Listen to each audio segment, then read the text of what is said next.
Hey, Beth and Sarah, I'm so excited to have you on Creative Inspired Happy today. Welcome. Thank you for having us. Yeah, we're So, so excited to be here. you two co wrote Night of the Witch. The sequel, Fate of Magic, is out now. And then The Nightmare Before Christmas, sorry about that, is coming out next week for you, Sarah. That's your adult rom com. So, I want to talk about all about that. But most exciting is this co written book series that you both have done. And I'd love to talk about what is your process? Because I've also co written a book with other authors, but I know everyone does it differently. So, how did you work together? First of all, tell us how you even decided to write a book together. Okay, I'll go over how we met and decided to write, and then you can go over the process because Sarah was the genius behind the whole process of how we were, like the mechanics of doing it. So when the pandemic hit, we found ourselves as, moms with a writing job. And so I immediately was like, oh God, I don't know how to handle my own spawn all day long and take over that role. And so I started a Slack group of, we called it the Overworked Moms, and we were just chatting about like the life of being in the pandemic and being a mom and being a stay-at-home writer, but also all the like complexities of that. And then during that process, Sarah and I both sort of separately came up with this. We saw an article about the Trier witch trials, and we knew about Salem witch trials, but not so much about the witch trials in Europe. And so we just started talking about it and thought, hey, it would be really fun if we had like an actual real witch. And what if there was a hunter that went after her? And it sort of spiraled from there.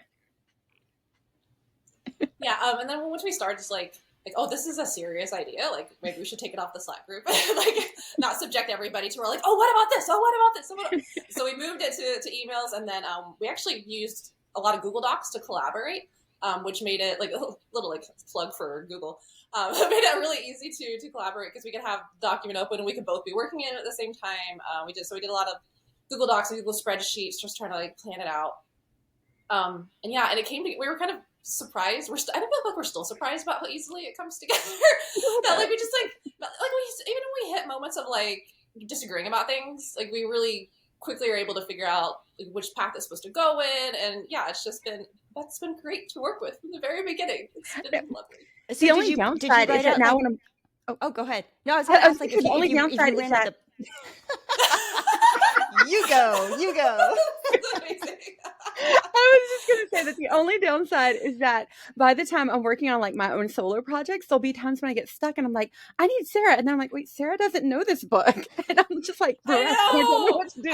doing one of my own solo books right now, and I have to keep like I have to remember everything. I have to remember all the plot threads. It sucks. It's rude. It's so Yeah, I rude. think I think that like when we co-wrote our book, it was just such a joy. It was so fun to write, but also like you said, like you don't have to figure everything out on your own. And for us, there were three authors, and so like we were writing one book together, but we Yeah. were like, oh my gosh, we only have to write a third of a book. This is amazing.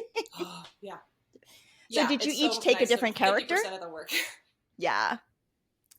Yeah, in the original draft, we actually had written about two girls. There was Fritzy, who is in the final book, and then I took on the point of view of Hilda, who ends up being Otto's sister. And originally, that was the way of it. And then when we were talking to our agents, we both sort of, well, all of us came to the realization that what we really need to do was make Otto the other narrating character. So I got to rewrite all that, and I took on Otto for that part. Yeah, having it be a witch and a witch hunter, which is such a stronger hook than having. I mean, Yeah. R.I.P. to the sapphic version of this book, but it was just a stronger hook having it be the witch and witch hunter dynamic. Yeah, I did Fritzy on our first draft, and then in the she stayed Fritzy the whole time. But she, got progressively snarkier and angrier. I mean, Were we did you write it during the pandemic. We That's true, did, yeah. that's There was a lot true. of pandemic anger that went through with this. So were you plotting on the Google Doc and did you outline the entire story first or how did you figure that out? And then once you decided that actually you needed to change who the point of view characters were, did you have to go back and like rejigger everything or was that like early on in the process? No, we finished like the full draft of it with like her best character being who would become Otto's sister. So we kept like the same framework. I feel like I'm trying to remember. Yeah. So like the same like their progression of their journey from Trier to the Black Forest, and like the same overall plot points. But yeah, it's just it's the way that things evolve through edits. So this would change and that would change in little bits. We definitely made it like richer from a historical standpoint. So I feel like once Otto became Beth's point of view character, that just like set her off on this like, all right, Otto is a history nerd and so is Beth, so here we go. And she just like got to put all of that into his character, and that's so it made the book so much more richer from that perspective. And you actually you went to Germany, right, to do research? I did. My mother had planned a trip and happened to be like right when the pandemic first closed everything down. And so, years passed and eventually she got offered to go on the trip again, and to entice her to do it at the end of COVID, she got to have a free guest. So I was like, I'll be your free guest. So we did. We had actually written the first book already by the time I went it wasn't like out or anything, but we'd written the first book before I went to Germany. And then we went to Trier, and it was wild to actually walk in the footsteps of where our characters went, because I usually write about space or fantasy in another world. I can't actually visit the places I write about, but this time I was able to. And we were able to make a few changes and add a few more things into the other books because of that. That's amazing. Okay, actually, I want to ask you about writing different genres and for different audiences, because both of you have written just everything. So, like Beth, you've done sci-fi, you've done Star Wars fantasy, or I guess you've done fantasy, you've done Star Wars sci-fi, and then you've also done this collaboration. You have a picture book coming out in the Star Wars universe, and then obviously, Sarah, you've done a bunch of YA fantasy, and now you have a rom-com coming out. How do you decide what to write? And are you ever scared about changing into a lane that wasn't yours? All the time. I'm scared of everything all the time. Always. Never goes away. Yeah. I feel like Beth has more experience with like the broad genre-ness. I'd have like YA adult, and like so it's pretty much like standard until this one little deviation. It's not a little deviation. Like, you've got more coming out in this series too. That's true. That's true. It will be. It's fun. Everything's fun. Well, I started off with a really long journey to publication because I wrote my first novel and queried it and did that for 10 years. I wrote a novel a year for 10 years and none of them got picked up by publishers. So I kind of got used to jumping around, I guess, and trying new things and seeing what fits. And the thing that broke out for me was sci-fi with Across the Universe. And then by the time I finished that series, marketing suddenly was like, sci-fi doesn't sell anymore. So I was like, well, time to pivot. And so I started fantasy, and then I just, whatever the story comes to me is the story that I end up writing, and hope I can slot it in somewhere. I don't always, but hopefully. Yeah, I think there's a lot of like, I hope this works, because so the sci-fi, the trends are so bizarre. I feel like publishing is always like, sci-fi doesn't work, like just constantly. Like, I've never had them one time be like, sci-fi is the hit thing. Just let it be. Let it exist. People come in. So when you have a new project, do you write it first, or are you working with your agent and saying, "Hey, I have this idea"? Do they ever say like, "No, please don't write that"? Sarah's like, yes. Yeah, I always send pitches to my agent to be like, is this viable? And more like, there's been a lot of times where she like is very encouraging, like, how can we make this work? But there's been a lot of times where she's like very nicely like, maybe this isn't the best direction for you right now. Like, let's focus on these other things. Yeah, I don't always even do send like a mine. proposal outline kind of thing. I don't send my agent pitches because she has in the past been like, no, that's not really viable. And then I get really stubborn and I'm like, well, I'll prove it is. And she's always right. And it's very annoying. So I just quit asking, and then she can't tell me no. And then she'll tell me no after I finish it all. Because I'm going to do it anyway, because I do everything out of spite and like stubbornness. So I might as well. That is so funny, because I really think that most people would have the opposite reaction, where they'd be like, okay, I'm just not going to waste my time. But I actually really appreciate that you're like, look, this is where my creativity is taking me right now. And so we're going to go on this journey and see what happens. So both of you, oh, go ahead. Oh, I was just going to say, it's not necessarily the intelligent route. And there's been a lot of wasted time and a lot of books that die. So, maybe your followers should not take that as advice. Well, I don't know. I kind of disagree, but also I agree with the way you do things, and disagree with your last statement, because I feel like sometimes you're just working through ideas, and even if something doesn't get published, it was part of your process, and it takes you the next place that you actually need to go. Yeah. Okay, so I was going to say a little earlier, like, both of you had these really long careers.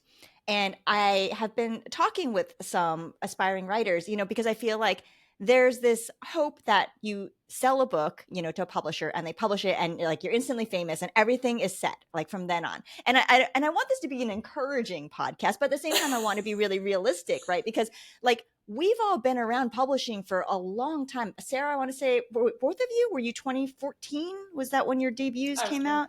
That's 2011. Earlier. 2011. Oh my gosh, you guys have me completely beat because I started in 2016. But there are ups and downs. And yet, the one thing I keep coming back to is we're all still here. Like we're still publishing books. And so you will have, a book come out and it's super successful, and then your publisher sometimes might think, okay, well, this author is going to be great. Like I'll just leave them on their own for marketing and publicity, and then your next one flops, or maybe you do continue to do great. But at the end of the day, it's a long arc of a career. And I try to think of it kind of like Hollywood, where it's like, even the most famous actors, they'll have movies come out that everyone thinks is going to be a guaranteed hit because they're in it. And then that movie flops, it completely falls on its face. But it's hard in the moment when you have a book that doesn't come out, that doesn't do well. And you've spent so much time, you've poured your heart and soul into it. So how do you deal with that? How do you deal with not knowing how a book's going to do? And how do you continue to soldier on? Oh gosh, I just try to stay busy. I've had this happen twice in since 2014, so like 10ish years. I've had this happen twice where I get to this point of like I'm never going to sell a book again, and the panic sets in. So I get another job, and I get like I just throw myself into this like completely separate full-time job. My most recent one was working as a copywriter for a local foundation, and I did that for like 9 months. And like I sold a book in that time. So I feel like it's just like playing chicken with publishing. Like, okay, like if you're not going to be nice to me, then I'm just going to go do my own thing. But it does help my psyche too to remember there is a world outside of publishing, and I can contribute to that world outside of publishing. The publishing doesn't have to be the end all be all for me. Cause yeah, this job, my God, this job, you have to love it because it does not love you at all. And sometimes it feels like it loves you, and you start to like fool yourself into thinking that it loves you, and then it like kicks you hard, and you're like, oh my God, why would you do that? You love me. And so it's just an abusive relationship that you have to have a good healthy balance outside of it, because oh my, it's hard. That's actually why I've decided to continuously have something self-publishing and something in traditional publishing, because traditional publishing is not reliable in any way, shape. I've had contracts that still haven't been paid out, and like I need to have income between the pillars of traditional publishing. And so self-publishing is my bridge for that. And I intend to fully have a self-published book coming out every year from now on. And it's not been that hard to juggle the balance of it, as long as I just think of it like one chapter a week. And then by the end of the year, I've got a book. And that has helped sort of skew my perspective and not have all my eggs in one basket. Because even when I'm working on a traditionally published book, I have the self-published book over here, and I can control some aspect of my fate. Not perfectly, but something. Yeah, actually, I goes really, back I to really having love that. multiple genres too, because it helps not having all our eggs in one basket, right? Like not having all our books at one publisher in one genre, waiting on like the whims of that one genre to come and go. So diversifying on every level is definitely a big savior. Yeah, and I think that the great thing about the way the publishing landscape now is that we're not beholden only to traditional publishing. But I mean, there's pros and cons, right, to both sides. Like with traditional, we get in advance, and that's really freaking nice that I don't have to be out there hustling and selling every single book. But with self-publishing, you have so much more control. Like you said, you control the entire production schedule. You control how much goes out there, and then like the royalties are all coming to you, and you're not saying, oh, okay, well, I guess I'll make some money if I earn out my advance.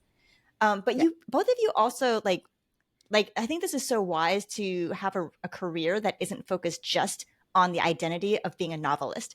For me, starting out, there were so many years where this was the thing that I wanted the most. And I think it was harmful for me that I focused so much as my sole identity was being a novelist, And like Beth, you have a Patreon as well. You have a writing community. Talk a little bit about maybe that and more, we're this whole diversifying, having a career as a writer built on not just putting all the pressure on one creative outlet. Yeah, I started wordsmith workshops with Kristen Terrell, and it came out right when I was first dabbling in self-publishing because I had Paper Hearts, which is a book about writing, and things like that. And I was like, well, maybe. And then Kristen actually approached me with it, and she was like, oh, I have this idea for these collaborative workshop retreats. And I was like, that sounds like fun. And it sort of grew with us as we continued on. We didn't set out to start this critiquing and workshop retreat sort of function, but it grew with us. And I realized that part of it was this diversification. And part of it was also a desire to tell people who were like me and aspiring for a long, long time that this career actually has a lot of, nuts and bolts, and there's different aspects to it that we don't always get just from like social media or the research that we can do. So it was partially giving back, it was partially diversifying, and then in the end, we ended up with this whole community of writers that I actually really, really treasure.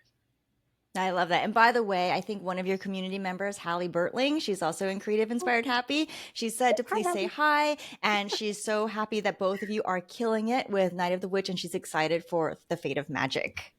Aww. She's a great artist too. Y'all should go check out her Patreon. I know, free stickers, or not free stickers. You subscribe to the Patreon, you support her, and you get stickers. But anyway, Sara, you actually pointed out, so when you were working on this copywriting job, I'm curious if you learned skills from copywriting that you find applicable to either writing fiction or being on social media. Because I feel like, like, okay, for example, we always have to give an elevator pitch, right? Like, well, what's your book about? And I'm always just rambling and blah, blah, blah, but I feel like I should take a copywriting class. So yeah, I think the skill sets are definitely transferable between like novel writing and copywriting. When I came to, so I've been dabbling in copywriting for the past like 5-ish years on and off, mostly doing like freelance stuff. The job. Oh wait, can you explain if people don't know what copywriting is? Because I don't want to get mixed up between copywriting and copy editing. No, that's my fault. Yeah, no, there's copywriting like WRIT, and then there's like copyright like copy RIGHT, which is like it's not a non-confusing word at all. So copywriting like WRITING is when you write copy basically for. So what I did was I wrote like social media posts and like letters. I've also done like some of the freelance clients I've had. This is fun. I'm gonna like shatter a bunch of people's illusions. For a while, I was a Instagram fitness influencer. So there was this woman who had like millions of followers, and she was an Instagram fitness influencer, and I was her. Like I wrote like her social media posts and responded to emails as her, and like so. Anytime you see somebody with like a giant social media following and you read their post, that's not them. That's somebody they've hired to write the post so that the posts had like the right search engine optimization and that they're triggering the right keywords and all that nonsense that makes social media what it is. So that's what I did last year with it. And again, look, those skills for sure are transferable into novel writing in the respect of your social media platform and how you market yourself. And I was laughing about it because it's terrible. It's awful. We all hate it. Social media is awful. It is the worst, and it changes all the time. And honestly, the job that I had last year, I feel like is already obsolete, like because of what the ways Instagram has changed. Like that's just not how Instagram is used now. And then Twitter is dead. And so all these other things that like were once useful, I could go on a lot about social media and how it is used and what is useful about it. But yeah, the skills with like being concise on copywriting is a huge help for novel writing. Like you're saying with being able to elevate or pitch your book and being able to like, just make sure that what you're saying is the most efficient way of saying it, the most like attention grabbing way of saying it. Copywriting is a good way of learning how to do that. Just to kind of force yourself to use as few words as possible, because that's what copywriting is. It's marketing at its core. And I think people have a 6-second attention span now. So you can't like just blather on and on and on. You have to like, this is what my book is about right now, done. You can't like, that's all you have. So you have to learn how to be very like in the moment. Do you think it helps with like first lines, first paragraphs of your books? All that definitely too. Like I always have that in the back of my mind, like as like throughout the entire drafting novel process, like is the scene I'm writing, the paragraph I'm writing, whatever, is it as concise as it needs to be? And sometimes it gets like detrimental. Like you can be too concise. Like sometimes it's okay to be like flowery and descriptive and kind of like go off on tangents with things. Because that's what people, especially in a novel, you kind of want that to like set the stage and kind of ground the reader in the book. So it's always a delicate balance. There's never like, it's not a black and white thing. There's never like this is how you do it all the time.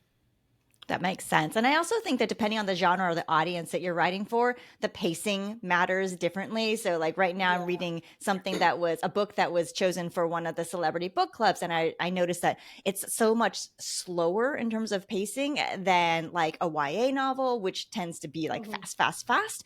How do you two shift between your genres? Oh. Well, when it comes to style, I actually don't really shift that much.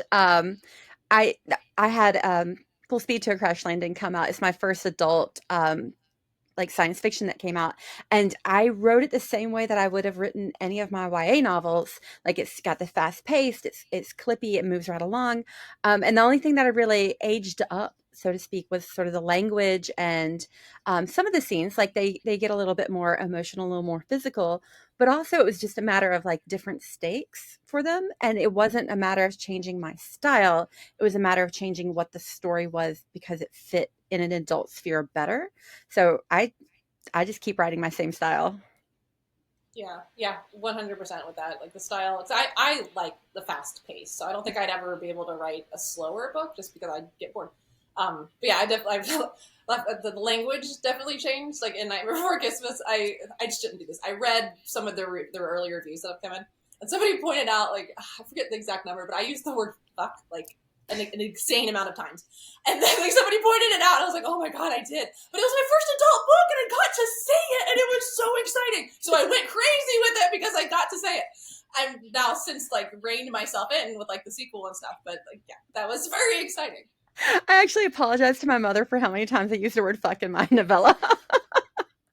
No apologies. We don't apologize. Only to her, only to her. I mean, it is a little awkward when, your family members, when your family members who are so wonderfully supportive are also reading your work and you're like, oh gosh, there was that one passage in it, or those three passages. Yeah. Do you ever worry about your YA audiences or your like, a sci-fi audience not following you to fantasy, or like your YA audience is going to your rom-com and it's very spicy and you're like, oh, I hope they're prepared for this. I mean that you just trust the readers to make an informed decision about the books that they read, and to realize that like this is a different book. This is not like these are older people. Let's be cautious. Yeah, I mean, pretty much the same. Like, I trust my readers. And I also, knowing from experience, because my mother used to love Regency romances, and I read a lot of Harlequins and Regency romances as a kid that I would steal from her shelf. I'm like, kids don't always, a younger audience may not always know what's going on, but they are still going to like the story. So Mm-hmm. I think it's, I think it's fun. I think that makes sense. Okay, so now we know that Sarah at least sometimes reads reviews. Beth, do you read reviews of your books? Oh yeah, my soul got burned out a long time ago. It affects me in no way, shape, or form. Really? I can't do Yeah, it. I can't. no, it's totally I fine. I don't care. I Yeah. accidentally went on Goodreads because I was checking something for a friend of mine, and then I was like, "Oh, I'll just look at mine," thinking, "Oh, I'll just look at like how many ratings," and then I accidentally saw a review, and I was like, "Oh my god!" No, I know it's my eyes. No, it Well, really helps to just not have a soul anymore. it does. I mean, you seem so gentle when I look at you. It's a hollow shell. She's trained herself well. Oh my gosh. I mean, I think at some point as authors, we learn how to like morph into other characters. So, okay, fine. I get it. I get it. Okay, I do want to go back to social media because Sarah, you said that you could talk about it forever, and I know people are super curious about this because author platform is like a thing that publishers expect from us. Yeah. At the same time, social media, in my experience, doesn't really sell books. I mean, maybe it helps with like author awareness, but I've never been able to see a conversion with like, oh, if I'm posting a lot during whatever week, that it would actually bring sales. But Sarah, you were one of the first authors that I know of who was on TikTok, on Book Talk. Like you were like super early adopter. And I remember watching you being like, wow, and you've always been so incredible with marketing, actually. So we met at a event at Kepler's, a local bookstore here in the Bay Area. And I was hosting an event when you were on tour with your first book. And afterwards, you were so kind and you're like, oh, let me share all of my marketing experience with you. Because I think by then maybe I'd signed my book deal for my first book and I had no idea what I was doing. So I know you're so nice. Share some of your wisdom with what have you learned Oh from my being god. one of the first authors on TikTok, and what has changed now? And also then Beth, I want you to pipe in too. Okay, well, I will give you the one secret that I think I've cracked. It will probably change, like before we even hang up this call. Like that's how quickly and unreliable and ridiculous. Oh my earbuds falling out. And ridiculous this whole social media thing is. So I was on TikTok when Book Talk was first like a real big thing, and I was on it for like a year almost, I think. And then I got off of it because it was just like killing my soul. And I've recently gotten back on it because I have The Fate of Magic coming out and Nightmare Before Christmas, and I was like, you know what? I'm just gonna try again. I am like I'm back. I have no soul left, so like there's nothing left to lose. What I found with TikTok is it is a content machine. The only thing that's going to move the needle on TikTok is having a video go quote unquote viral, do well, and the only way to do that is to post videos. So it doesn't matter what you post, just keep posting videos. I found what is making the algorithm happiest is posting almost the exact same video over and over and over and over and over again, because That's it's so the algorithm weird. takes each video. It's so stupid, right? It's so dumb because it's the algorithm taking the same video, and trying to find the audience for it. So if you're feeding the algorithm the same video over and over again, it's more likely that it's going to find the audience that then takes off. So I've been doing that for I've been back on TikTok for about like 2 months now. And I had a video hit over like 150,000 views, which like moved the needle a little bit. Like I saw like a pre-order bump in sales. And then I posted that same video on Reels, and it's almost at like 600,000 views now. But it was a video in a series of videos that was almost the exact same video that I'd posted like 10 times before that one hit. So that's the algorithm secret that at this point in time seems to be working. That if you want social media to work for you, you have to post just the same video until you feel like you're going to go insane. And it makes everybody's crazy on social media. It's fine. So yeah, that seems to be what is the hot thing of the moment. I don't know. They're going to change the algorithm, and it'll all just fall apart after that. So for now, that's what it is.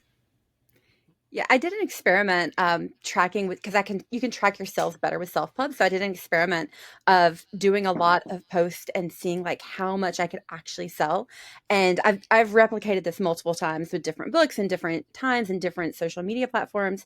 And generally, I can only ever sell to about 1 to 2% of my social media audience, and that is like I value the people who follow me on social media for like the one-on-one human interaction connection, but I don't value them as customers because that's 1 to 2% is not a good customer base. So I like social media in that it helps me connect with people, but I cannot do the thing where I rely upon it to sell books in any way, shape, or form because I have never been able to demonstrably say, oh, yes, this is the brilliant thing that I did on social media. And I've seen people who invest lots of time and lots of money on these beautiful, gorgeous videos that look like they were made in Hollywood.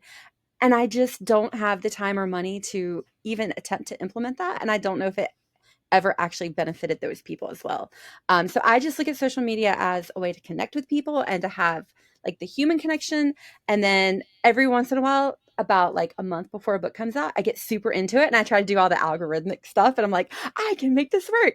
And then I get burnt out. And then I'm like, F everything. I'm done. And the cycle continues. But maybe that's just how it has to be. Like this false optimism about social media, it fuels us for just long enough to get the book out, and then we can like retreat into our into our private shells. I mean, part of it is the control aspect because there's so much about traditional publishing we can't control, but I can control what I post on social media. And so it feels like I'm doing something, even if realistically I'm like, oh, this will go out to, 30 of my 30,000 followers. That was great. Yeah, it's Yeah. definitely the illusion of control. And there are so many, I feel like this doesn't happen as much anymore, that publishers are like, okay, so how are you marketing your book? And you got to make sure you post on Instagram, because they know that like anybody worth their salt knows it's a void. You're just shouting into the void, and like maybe a couple hundred people will like your post, and like that's the most you ever get out of it.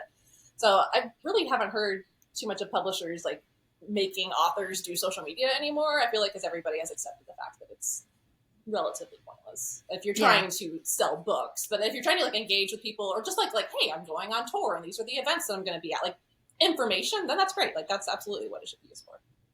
Okay, so what is something that you find each have found has actually worked in terms of reaching readers, letting people know that a book that you've put out is like it exists, because I think we have a discoverability problem with books. So is there something that actually does work for you? Publisher support. Yeah. That's the honest, true answer though. The books that have publisher support are the ones that Yeah. reach the audiences. And if you don't have that, it's really hard. Yeah. And why do you It's think that almost is? impossible.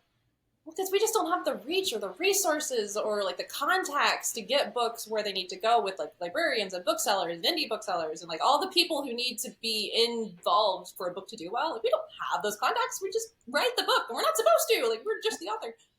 Yeah, Yeah, I so mean, a having all of publishing that house is has literally a whole team whose sole job is to reach out to bookstores and librarians and influencers and get the book out there. And we're just one person who also has this other full-time job of creating the art. And so, yeah, if the publisher supports it, it gets out there. And if they don't, it takes luck and a miracle. And do you ever have conversations ahead of time with your publishers about like, hey, what is your marketing plan? What's your publicity plan? And is there like anything that you've requested that you're kind of like, look, I really want you to do X, Y, or Z, and and they've said yes, and it has helped. Oh, we've had like, especially for like Night of the Witch and Fate of Magic, we've had marketing calls. Like Sourcebooks was really great with like, this is what we're doing, and then they did it, and it was fantastic, and they've been amazing to work with. So like, they've been just like publisher support out the wazoo. So they've definitely set the bar for like all my other books going forward. Of like, I know you guys are capable of doing what you say you're going to do. You're also just capable of keeping the promises you make, because Sourcebooks is one of the Mhm. few publishers I've worked with who they've said, here's our marketing plan and everything we're going to do. And then they did it, because Right? there's been a lot Just did of it. that not always happening. But I have found that if you go to the publisher with like a specific plan, and especially if you can also bring in like how it will specifically help, that can sometimes move the needle a little bit.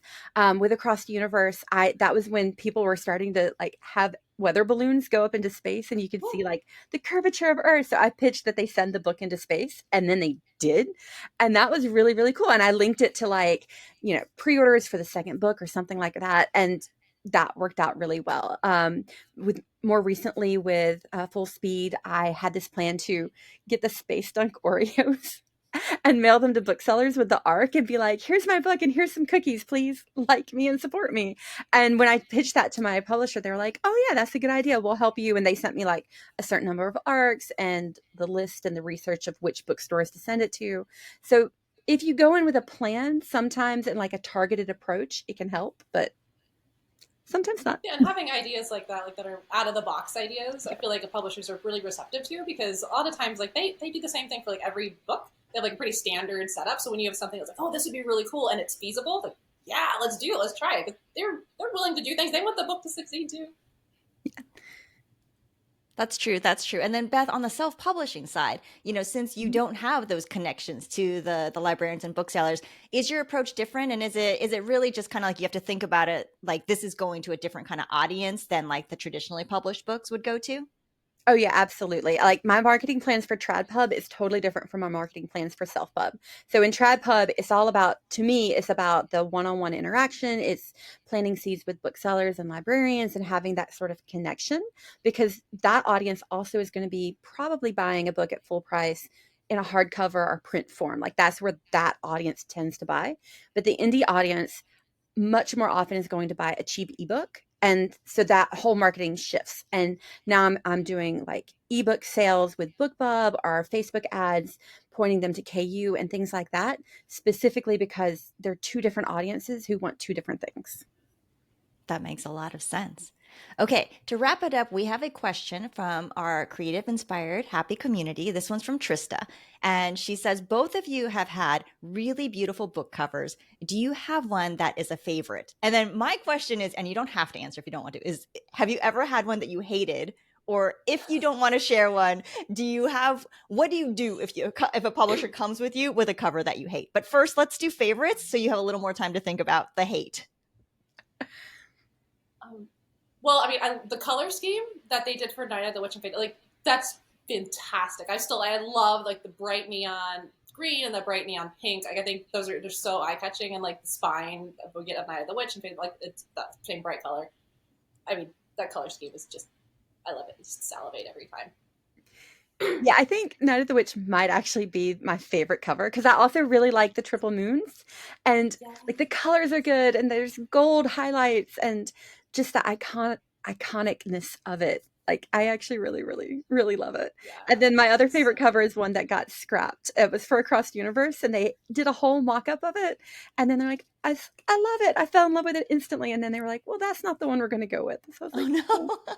okay. Wait, why? broke your Why? heart. What was their reasoning? Was it like sales had input and they're like, no, this is not going to appeal, or? I think it was something like that. I was such a baby author that I didn't even like think to push back on it. I was just like, okay, whatever you say. I still do that. Well, I'm just not a visual person, so most of the time I'll just go with whatever they, show me. Or I can tell you, Yeah. I can look at like mock-ups and I can say, like, I hate that one and I don't know why, but I hate it, you know? Which that's beneficial too. But Yeah. yeah, I had really good covers for like Snow Like Ashes, the trilogy, and then for These Troubled Waves, and then for Set Fire to the Gods, which is my first co-written book. The first cover they sent us for it, so bad. It was so bad. The characters were white, first of all, which was just like, oh, come on, people. And then the female character was covered in bows. Like, she's a gladiator, and she was covered in bows, like, in her hair and on her armor, and just, like, long, flowy, ribbony bows. And it's like, what? Why? What is happening? And so, like, that's kickstarted me off on being, like, very vocal about covers and, like, what is going on in covers. So, yeah, I'm sure my publishers are like, oh god, let's not send Sarah the covers. Just do it and not get her opinion. She's going to come back and feel like, all right, let me tell you what you cannot do with this thing. But yeah, it's fun. And Beth, do you have one that you hated or that you just had to like push back on? I've had some that I just felt like weren't the best. That they didn't seem to like push the envelope as much as I would like to.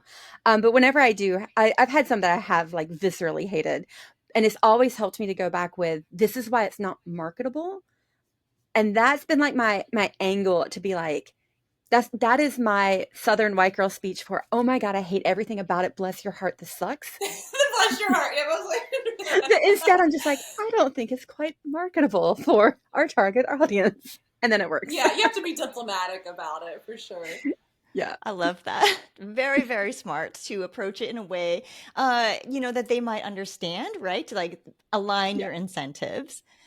Okay, so both of you are going on tour. I know you're on tour for The Fate of Magic, but also, Sarah, you're going to be on tour for The Nightmare Before Christmas. So your books are coming out one right after the other. Tell everyone, I guess, where we can find your tour schedules and where we can find you online. Well, our tour schedule will be posted on my Instagram, I think Beth's, and then like source books as well, I'm pretty sure. Yeah. Okay, and what are your socials, websites, newsletters? Like, where do you want people to come and find you? And I'll put these in the episode notes as well so people can look them up.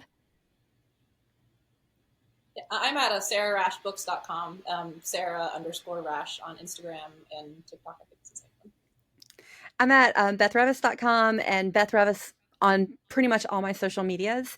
And then I also have a newsletter at Substack or BethRevis.substack.com. And what about your writing community? Is that where do people find that? Are you still doing that? Yeah, we're still doing it. We have 2 retreats coming up. We're going to go to Texas in November, right after the election. So we're either going to celebrate or not. We're going to celebrate. It's going to be a celebration. Celebrate. I mean, it's going to be the last time we did this was in November. We had one where I got on a plane to go to Seattle for the convention. And by the time the plane landed, my candidate had not won. And I was like, oh God, what happened? It's apocalypse. Anyway, it's at wordsmithworkshops.com. Fabulous. Well, thank you both for being on Creative Inspired Happy. This was super fun. I'm really excited for you. Everyone, go get The Fate of Magic. If you have not gotten Night of the Witch, this is your opportunity to do so. And then don't forget Sarah's other book, The Nightmare Before Christmas, is out the week after. Thank you. Thank you. Thank you. Want more writing advice and career insight? Join thousands for free at creativeinspiredhappy.com to go behind the scenes with best-selling authors and get access to our book club for writers, creativity challenges, and more. I can't wait to see you there.